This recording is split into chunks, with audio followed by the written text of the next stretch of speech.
All right, I have successfully gone back from Mac to Intel mode. All right, and if you anybody is watching this tape, just so you know, it's going to sound a little noisy in the background because I'm still producing on the Mac. I'm still producing the last part of the lecture that I gave, and it's at 41%. So it's a lot slower than the first one was. Three things I want to mention, then we're going to start. First thing, I already said this, but I'm saying it again. You should have, within the last 2 weeks, you should have gotten a survey from the University of Wisconsin Stout. We had two gentlemen from Stout who came in here about a month ago, and they talked to John, they talked to Mike, they talked to me. They wanted to talk to Kristen, but she was sick that day. All right, and they talked to Gina, and they talked to Helen. They were happy. They're people who are helping to administer this TAC-3 grant that we're a part of, and they were very happy with what is being done here. That's all I've heard. All right, so in the last 2 weeks, you should have been sent out a survey onto your BTC email. If you have been sent that, you may want to look through your email, but if you have been sent it, if you could please fill it out, and ideally, say nice things about the lab assistants. Don't worry about me. You don't have to say anything about me, but it's them. All right? Kristen is doing what she can, that if the lab assistants are interested, she would like them to be able to be here throughout the entire 2016 calendar year. All right? I don't know if that's going to happen or not happen. You might say, well, that doesn't really affect us. Yeah, but it's going to affect the first year people. And some of you may not be graduating in May. Yeah, I don't know. All right, it says it should take about 10 minutes. She told me to schedule a period in the class. No, that's took me 10 minutes just to read that to you. All right, that's the first thing. Second thing, and I've said this before, but I'm saying it again. This is the thing on registration. So when you look, registration dates, you should all be able to start registering a week from today. Okay? I love this. I love telling this story because you can't make up stuff that's this good. They've now had online registration for upwards of between 5 and 10 years. Okay? And you might say, well, that's good. No, because other schools have had it for 20 years. But I guess that's neither here nor there. But the first year they had it, a bunch of people, we're talking about 50 people, including everyone who was in the program that I teach in, all registered online. They came in, they were so happy. Everything went great. Not a problem. Then I got an email that everyone who had, they forgot to put some software patch on, and everyone who had registered before 8 o'clock that morning, none of their stuff was put in the banner. Okay? So what they were supposed to do is they were supposed to go back and register manually. Okay? So they walked up to registration. Unfortunately, there were already 50 people in line in front of them. And literally, when I walked by, I've never had this happen before, I had a student who was a part-time student in the program literally grab my arm and asked me what the F is going on. And they were unbelievably loud. All right. I knew what was going on. I knew the person wasn't a violent person, but somebody else came by and they thought that we were going to get into a fight. All right. All I'm telling you, that's the reason I mentioned to you that even after you go and you register online, it's still a good idea, even if you don't do it that day, if you do it the next day, to stop by Student Services and say, hey, I registered online. I want to make sure everything took. Can you give me a printout of everything that I've registered for spring 2016? They should do that. There should be no cost. All right. The other thing, and I didn't mention this earlier, I'm saying it now.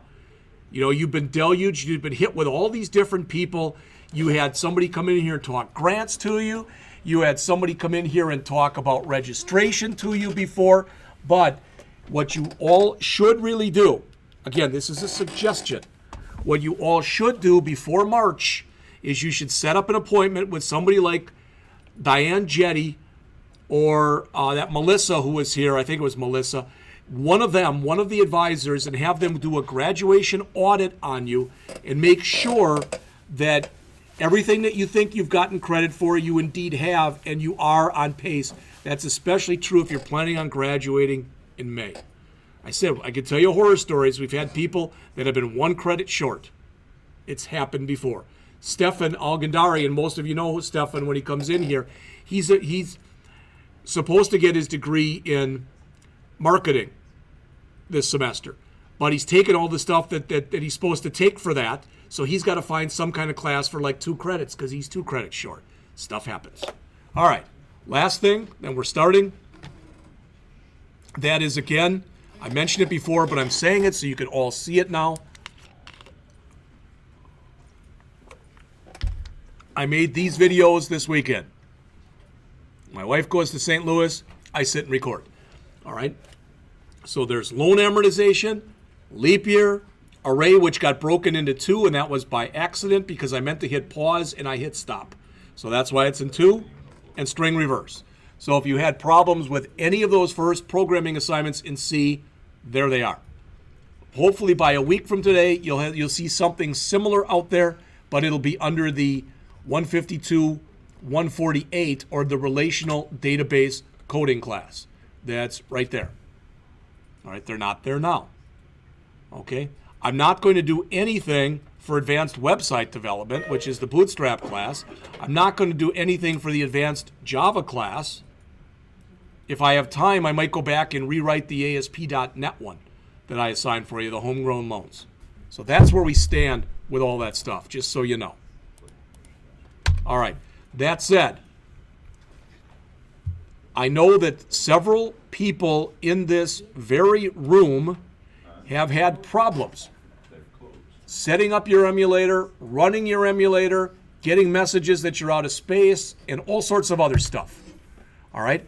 So what Mr. Wanda did this past week, which was a very nice thing to do, was he figured out a way that we can grab our Android stuff and basically for the Android AVD set it up so that it paths to the C drive instead of the D drive. What's the difference? The C drive, it's not unlimited, but there's a lot of room on it. The D drive, you only have like a couple gig. And if you haven't noticed it already, the Android emulator is real greedy. It'll take basically anything you give it. So what we're going to attempt to do as a class right now is to follow John's 21-step guide to changing your default location of your Android DVD. I haven't done it, so I'm going to do it with you. If we do nothing else between now and break, but everybody gets theirs done, that's fine with me. I've got something to do. I got a handout for you. We're going to talk about some stuff. We'll do that later. I'm not worried about it right now. I'm worried. Do we need to change it? What's that? If ours runs fine, do we need to change it? Or As far as what? if ours runs fine, do we need to change it? Yeah, the only thing, it's just gonna save space on your. The question was, if ours runs fine, do we have to change it? The answer is, yours might run fine now, but as you put more and more stuff on your D drive, you're going to notice a degradation of the way it works into the DVD. So I'd recommend that everyone does this. If somebody says, and I don't mean that Eric would say this, but if Eric says, you know what, the heck with it, I just want to keep it where, you can do that. But you might run into problems. If that's the case and you don't want to run through these steps, I'd still recommend, you gave everybody a handout, you keep the handout. So not if, but when you run into problems, then you'll be able to do it on your own. All right? And again, I am taping this, so I've got the stuff right in front of me. Step 1, log on to your virtual desktop. I'm already there. Step 2, start Eclipse. All right, I'm gonna literally just exit and restart it again. I want to make sure what I'm starting from is all clean. So I'm starting up Eclipse. That's step 2.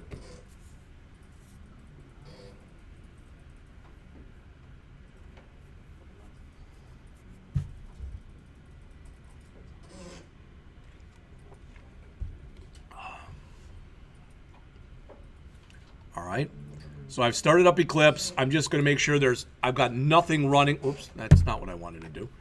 All right, I'm going to start up Eclipse again. I want to just close everything so I don't have any code up or anything running.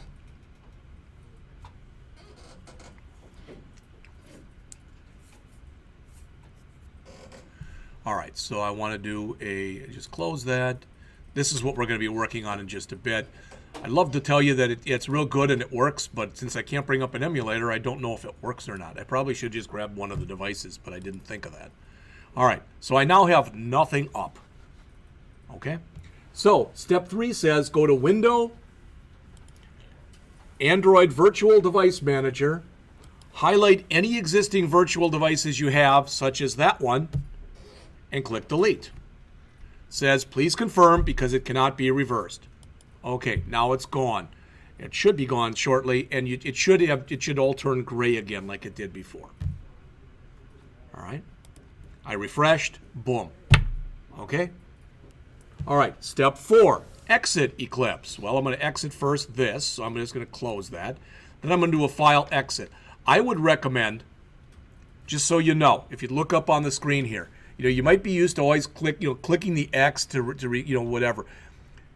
The virtual desktop has been a godsend as far as I'm concerned. But that said, at times, it's flaky as hell.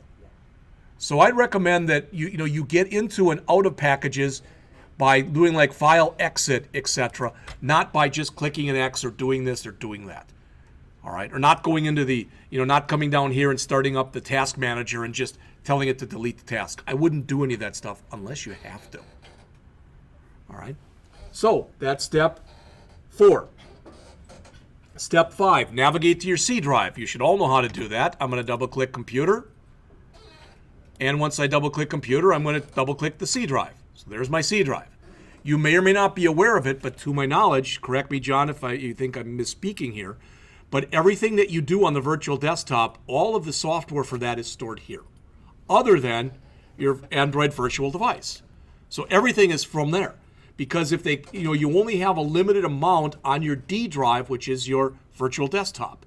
If they put all this stuff on there, you wouldn't have room to do anything. All right. So I'm navigated to my C drive. Create a folder on your C drive called Android-AVD. So I'm going to right mouse click. You don't want it under program files or anything, right? Right under the C drive. Click new folder. And you can see it down on the bottom here. I'm going to type in Android-AVD, exactly the way he's got it in the book, or in the handout. John Small book. All right.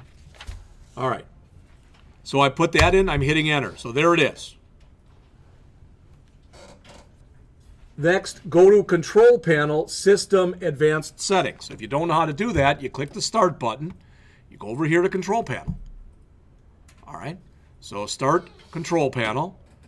And then we're going to go to Advanced Settings.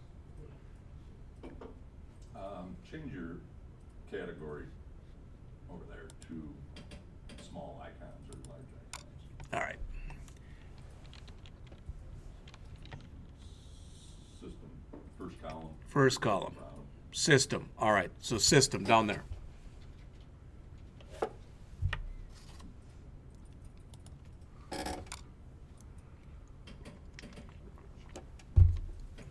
In the System Properties dialog, click Environment Variables. You have to click Advanced System Settings there first. All right, Advanced System Settings. Oh, this looks familiar. All right. And underneath there, go to Control, well, we've done all that. Click Environment Variables. All right. Right there. Big button. Hard to miss it. All right. Click the New button under the User Variable section. All right, there's User Variable. There's the New button. For the variable name, as it says there, Android _ SDK _ home. I think I spelled all that right.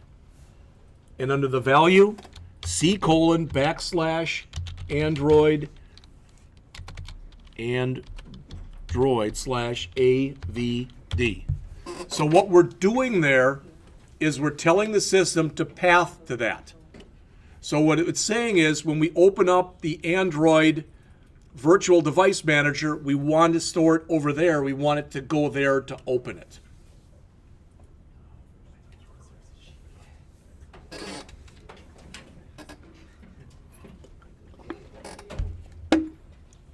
Everybody caught up? Everybody cool with that? Any problems with that? John's here. All right, so you have a problem, just ask. All right, so as it says there, on step 11, click OK. Then click OK down here. Then click OK again. And that should close what you just had open. All right. Then I'm on step 12. Click the Start button on your desktop, which is down in the lower left-hand corner, and click on Windows Security, right there. When you click on that, you get this down here. All right, you want to click down there and you want to do a restart. I've said this before, and I've said it in class. It's on tapes someplace. You should be restarting your virtual desktop like this at least once a week. If you don't, because I know a couple people, I've heard them say, well, geez, I've never done that before. I get it. You weren't here on the day I explained it or whatever. But it's something you should be doing at least on a weekly basis. Do it every Friday before you leave, every Monday when you get here. It doesn't matter. All right? And I'll do it too. All right? So it's going to take a minute. So telling it to restart. Do I want to save the changes to that? No. And it's going to end up closing everything and doing a restart. So I can even force it. Boom. You still want to restart? Yes. Step 15. So I'm on step 15 of 21. After waiting a few minutes, log on to your virtual desktop again. You'll know if you haven't waited long enough because you'll get an error message when you try to log in.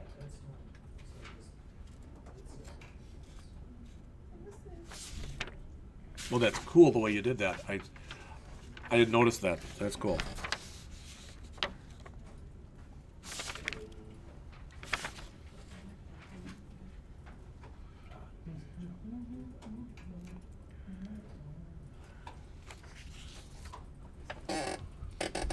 I will also tell you that in all seriousness that having everybody, if you did it, restart your virtual desktop also makes Terry Prindle, who's our virtual desktop engineer, happy. Anytime I contact him with any problems, anything on the virtual desktop, anybody want to guess what's the first thing he asks me? Have you restarted lately? That's always. It doesn't, it never fails.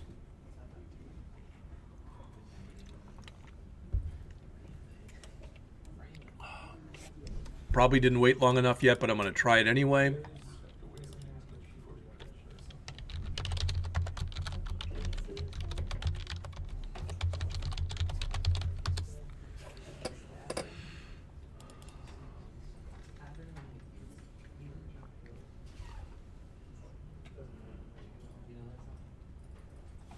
All right, so mine restarted, and I was able to log in again.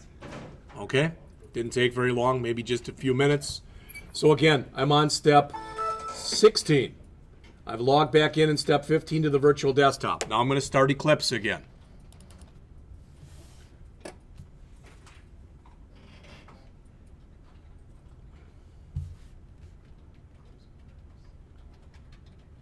So we're on step 16 of 21. Step 17, go to Window, Android Virtual Device Manager.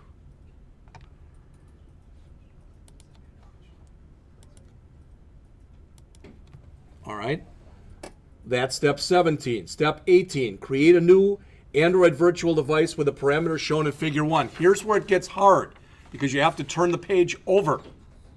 All right, and on that page there are figure 1 and figure 2. So I'm going to set mine up the way he's got it there in figure 1, exactly the way he's done it. Could you wait for a little bit?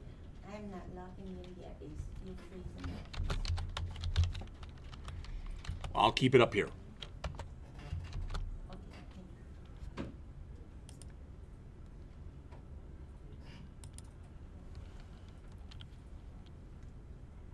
I would strongly suggest too that if you have any problems with doing this or getting this stuff to work, that you keep that piece of paper handy. Just put it in your book or whatever, you know, someplace. So if you have a problem, you'll be able to come back to it.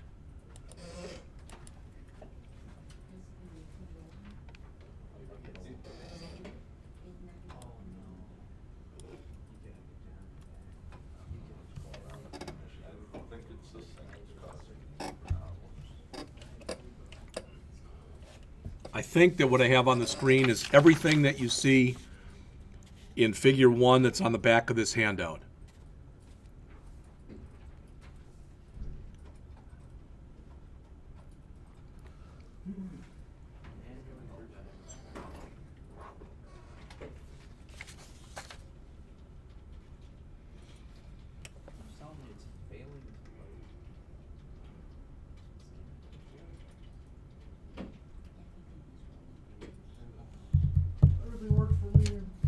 What? Everything works. Everything worked. Good. On the bottom, once you created it, are you getting an X machine? Did you?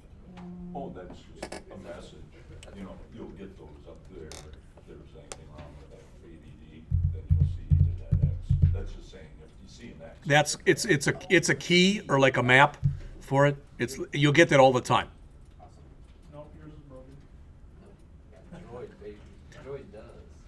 Yeah, I'm gonna tell you something. This won't affect anybody in here that's graduating, but on Fridays, I think I told you I'm doing some consulting work, and they have a thing that they connect. The machines are very similar to these, but they have a thing. It almost makes it like a spring, and they can make it go up about that high, or really low.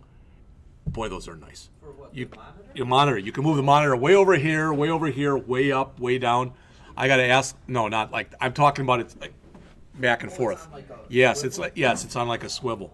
Dude, that'd be awesome. And I got to see if I can ask Doug to get me a price on those things. Yeah. They'll say no, but at least I can ask.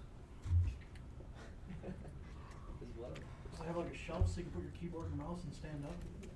Well, we talked about that before too. You know, some people hate to have the things on the bottom. We went through that fight. These would not have been what I would have asked for desks. There are better ones. There are other ones that are better, can be set up better, but they've kind of standardized on these throughout the institution.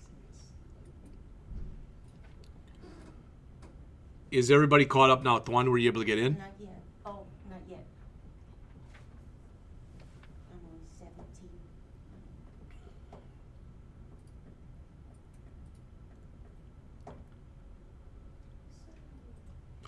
Those of you, I'll leave this up there, but those of you who've clicked OK already, when you get done, what should show you here in that area shouldn't be gray anymore. It should now look like what's in figure 2 down here. All right?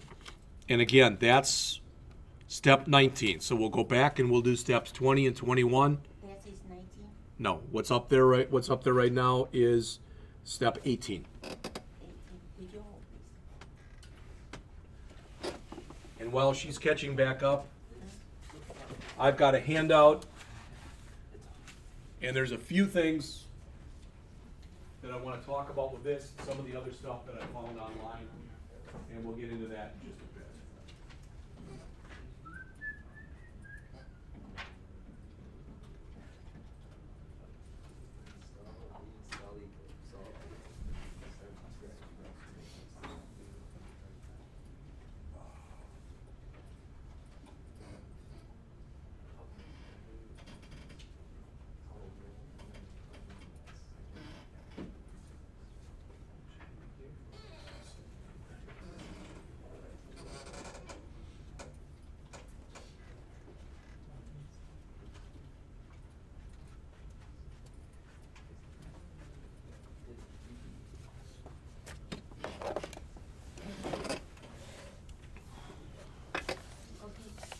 All right. So I'm going to click OK, and then in my virtual device manager, it should look like this. This should look very similar, if not identical, really identical, to what you see in figure 2 on the bottom of the second page. So that's step 19. It says, note, a highlight area should now indicate that it's where it's being located.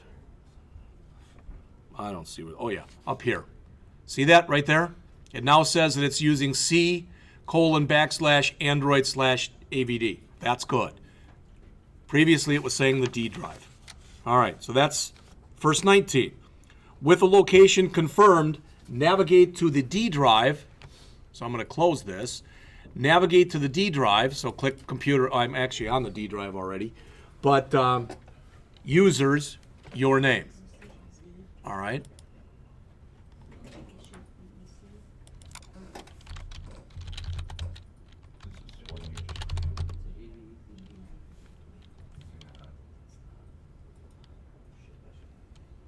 Okay.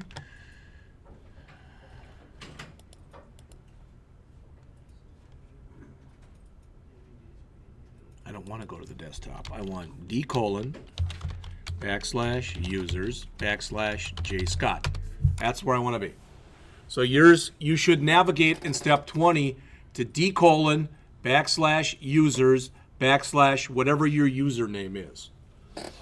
All right. Now it says you can delete the .android folder, but before I do, if you look up on the screen here, The virtual desktop. look, notice how big it is.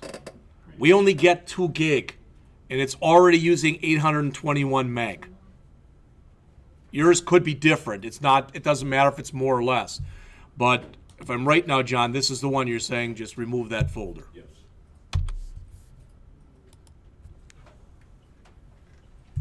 Just delete it, just be gone. Yeah, just highlight it and click delete. I've got about 2.3 gig free on my D drive now. Now when I go back to my D drive over here, so when I go to computer and I go to my D drive and I look, all right. Now mine might be a lot different than yours is, okay? But you should have a lot more room on there than you had previously.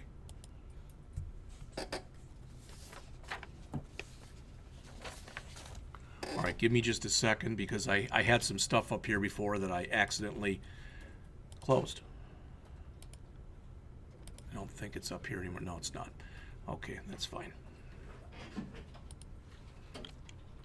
Everything, I'm going to show you a couple articles now. Every article that I'm going to bring up on the screen right now is out on the C drive, or on the P drive rather, for the class. So I'm going to iterate my way over, navigate my way over to the in-class folder, all right?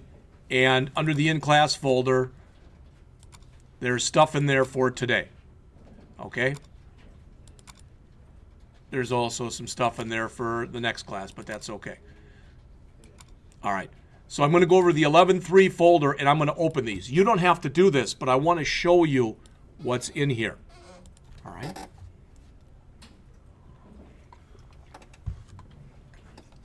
What is in here, again, this is on the P drive under the in-class folder, the folder with today's date on it. All right.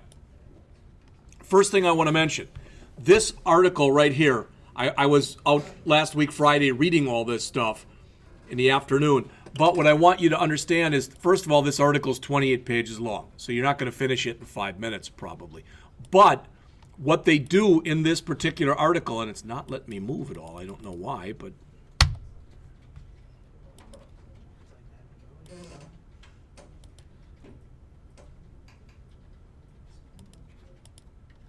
there we go, is it walks you through the entire process. You say, we've already done that. Yes, we have.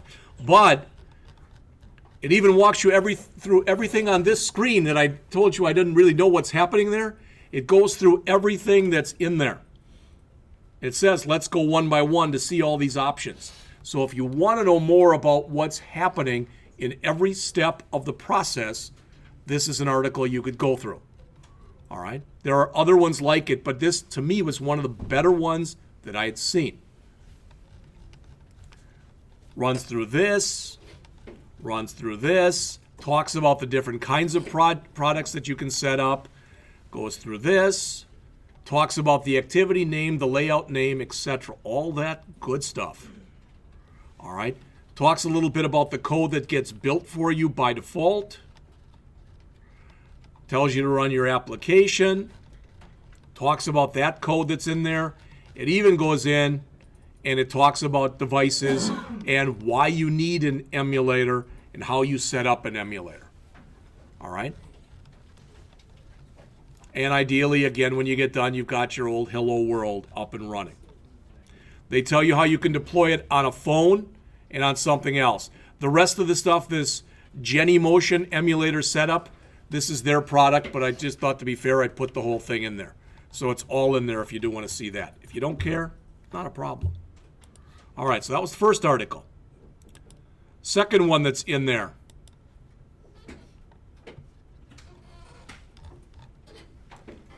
That's not the one I want.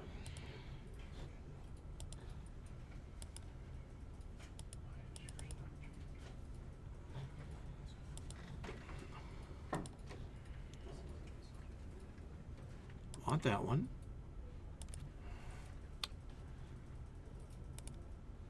Creating a simple Android app, Android Hello World. It's not going to let me open that. It's one of these two. Let's try to open it. That's the one we just looked at. And there's this one. This is much more of the same. All right? But again, very pictorial in the way that it's set up. You saw this already. We went over this before, so if you weren't here last week, this explains all of the different folders and files that are inside of a typical Android project, and there's an explanation of each one of them. All right? Then they explain in here the main activity file, so this is what you get by default, and they go over that stuff. They talk about the manifest file, and you can see that stuff. They talk about the strings file. You can see that stuff. They talk about the R file that we mentioned last time. Do not modify. They talk a little bit about the layout file, when you run the app, and what it should look like. All right, maybe that seemed like a waste. It wasn't meant to. We're going to go over this, but one more thing before we do this. A couple things that I wanted to go over in here. So let's see. Got that. Went over that. Okay.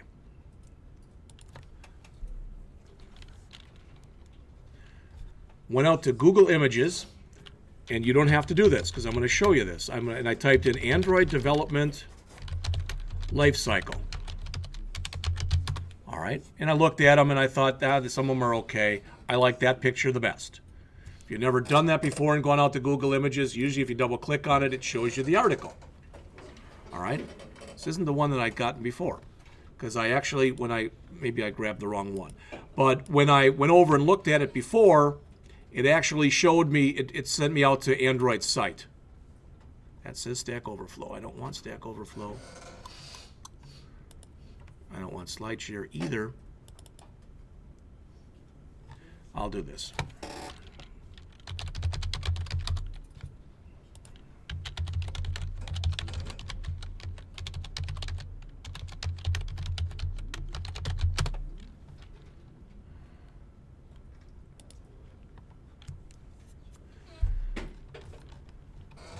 Give me a break.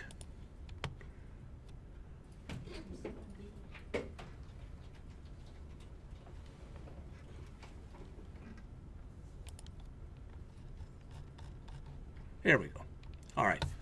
What I liked about this one right here is it explains everything that happens in an Android app, and it also has some explanations of what's happening in each one of the things that's here. So if you care about this, if you don't care, whatever. But if you do care, if you wanted to go there and see what it looks like, that's the URL right there. All right, it's under developer.android.com/reference/app/activity.html. All right, and I'll try to remember. I'll save this. I'll grab this whole file and save it into a folder that I'll put out there with today's date on it. All right. So, but what I want to do is just quickly walk you through what's going on in here. All right. Anything that you see in here that's got the word on in it, that means that there is the potential for you to add code there. All right. So you launch an Android activity, and what it says here is this is kind of typically what's going to happen. All right. Such as, you click on Create, which begins the process. You tell it to start. Now notice it says there on Resume, and there's different ways that you can get to resume. You can have an app running. With some apps, they're set up, especially if they're hooked up to your phone, they're set up so that if your phone rings, the app goes into pause or sleep mode. Does that make sense? Hopefully why it does that should make sense. You're playing a game or something, whatever it happens to be. All right? So when you pause, eventually at least, all right, you basically want it to go back here and you want it to go back to resume. All right. You can set this up any way you want. In other words, you can set timers and a lot of other stuff so that if the phone rings, you might have 5 seconds So maybe if you want to save something that you've been working on in the app or whatever, or 10 seconds or whatever, or you can say immediately go into pause mode, but you've got to make sure that if you go into pause mode, you put yourself into resume mode later so it starts back up again. All right? It's also possible, depending on how much memory you have, all right, that Android itself can choose to kill whatever you have running. It doesn't happen that often, but it does happen. If you've got all sorts of stuff running on your screen at once, all right? I remember showing my wife, because she didn't realize this, you know, that if you got your smartphone, and typically if you click the start button here and you keep holding it down, it shows you every single thing that you've got open.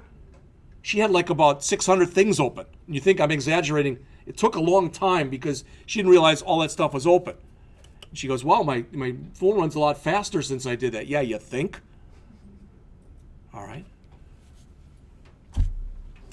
So as it says, it'll kill the process if you've got an app with a higher priority that needs the memory.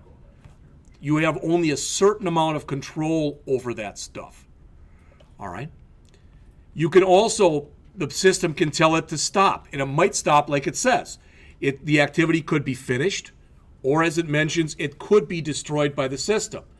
If it's finished or destroyed, typically it goes from on stop to on destroy. And the reason it does that is so it can free up the memory that it's using. Now, that was it in a nutshell. You want it from the masters, read the stuff that's in here.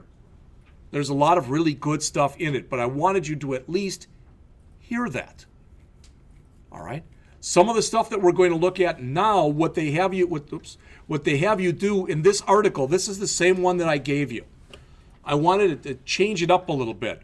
What I liked about this one is we're going to build another thing in here, but when we build it, all right, we're not going to drag things out. This one builds your controls, and it builds your controls using XML. And I wanted us to at least go through that once so you can see how that is done. All right? The app that you build in here is really simplistic. It looks like this. All right? And it's only going to look like that. In fact, I had some problems this morning with the emulator, and I thought, well, what the hell? It started giving me weird errors. It didn't recognize colors and stuff, so I got rid of everything. It was giving me stuff in my activity main XML file. I've never seen those before, ever. All right? But if you follow their steps, this is what yours is going to look like. What do we know about this that's a little different? First of all, we set the background to black ourselves. Well, if you set the background to black and if you put some labels or something in here like we've got right there, they're not going to show unless you make them a color other than black. So we made them white. And we created a couple buttons. All right? If you look at the buttons right here, these buttons are designed right there. They're designed to stretch. And we're going to talk about different settings that you put in to make those stretch. Everybody hear all that? Now, the last thing I want to mention to you.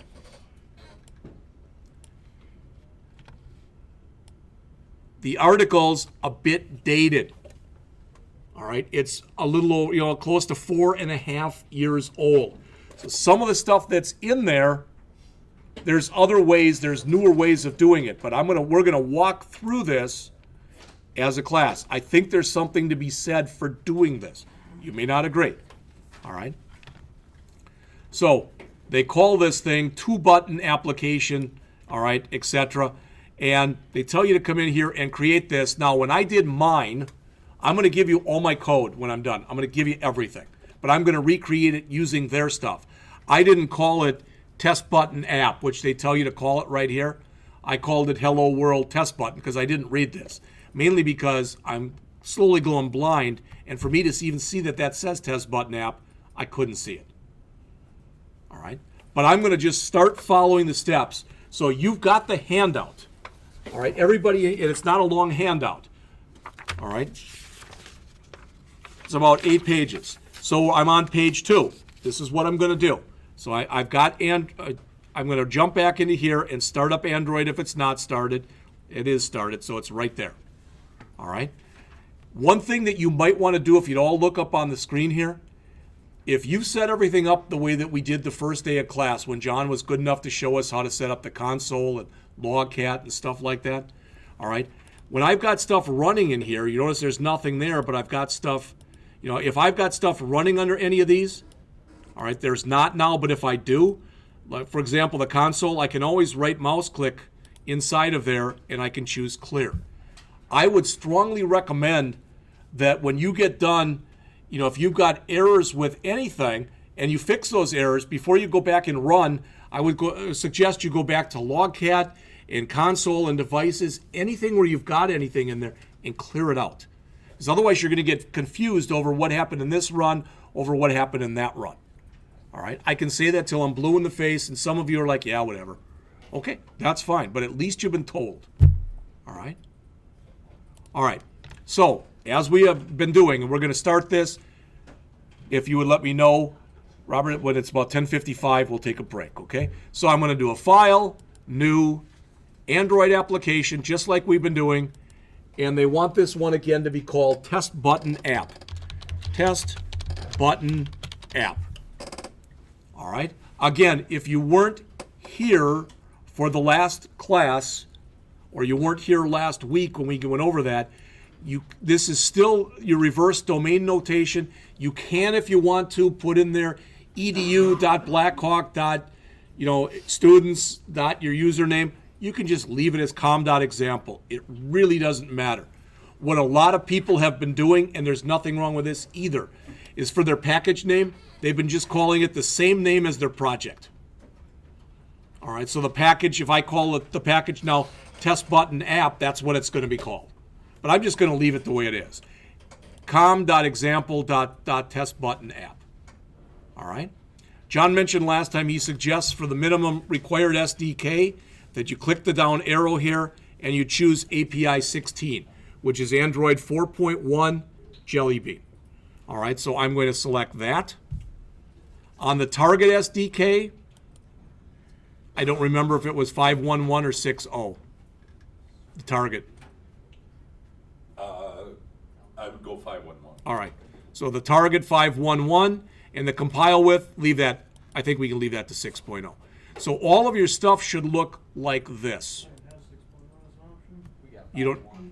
All right. You should. All right. I'll do mine to 5.1 under the compile with. All right. I'll do it in 5.1. That should still be fine. All right. So everybody sees what it looks like on here. These are things just to, for lack of better words, to commit to memory. Now, that said, just a couple things so you hear this. There is at least a chance that either during this semester or sometime during next semester, there might be an upgrade to Android. So what we show in here might change. For instance, if there's something that comes after Marshmallow, which I think is 6.0, so if there's something that comes after that, whatever it happens to be, we might say that it shouldn't be 16 anymore. Maybe it should be 18 or whatever. But for now, the stuff that's in here, to my knowledge, John, I don't know if you heard that, their compile with, they don't have a 6.0. So I just went down and retrofitted mine down to 5.11. Yeah. All right?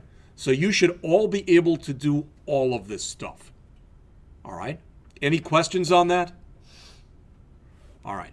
So I'm going to click Next. Again, in here, that article that I showed you before, now you can read that if you want to know all the magic stuff that happens in here. I've said this to you before. I'm saying it again. Always, always make sure in here, this should be your workspace, so it should be d:\users /your name / something.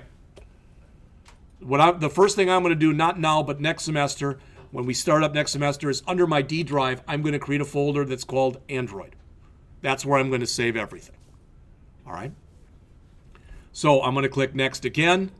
This, again, if we want to go and change our launcher icon so we can put our own image in there if we want to, we'll do that before the end of the semester. Just not right now. All right, so I'm just going to keep everything. If you don't like the background color, here's where you can change that. Because in the example that I showed you, so in other words here, see that? So John, correct me if you think I'm wrong, but I mean, you can probably change the background color right there. You can click there and, well, there, now it's black. That's a lot easier, and that's going to write the code for you to do that. All right, so I'm going to click Next again. Again, these are the different types of activities. We want the create activity to be checked, and for virtually everything we do this semester and next semester. Unless told otherwise, just keep the defaults here. All right? This is the name of your activity. Now, this changes. In the handout, if you want to follow what they have in the handout here, all right, what they do here is instead of using main activity like we have right there, they type in for that right there, they type in two-button app. TWO button app. You can do it either way, but I just want you to realize that if you keep it as main activity, it won't look the same as what's in the book. Does all that make sense? You can do it either way. This is what, for lack of better words, all right, this is going to be, it's going to now say, you know, basically it'll say public class two-button app extends activity. If you don't do that, it should say public class, I don't know if it says two-button, well, it should say two-button app now anyway. All right, so I'm just going to do that so it maps up with what's in the book. And I'm going to click Finish. Now, what should happen when all the magic gets done happening here, what should happen, and it shows me everything, the background of my app should be black.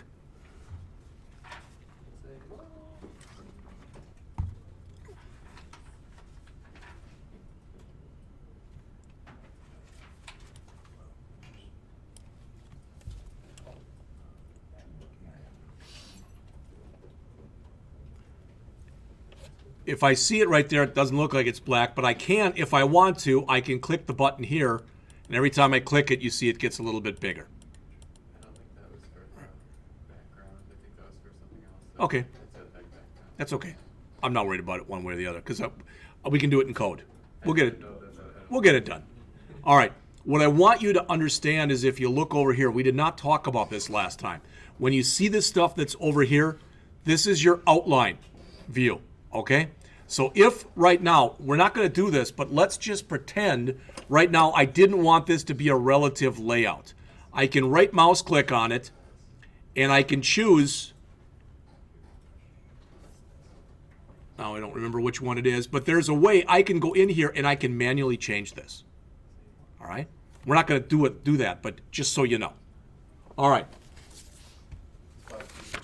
What's that? It's 5-2. All right, 5-2. Let's take a break. Let's come back at 10 after 11.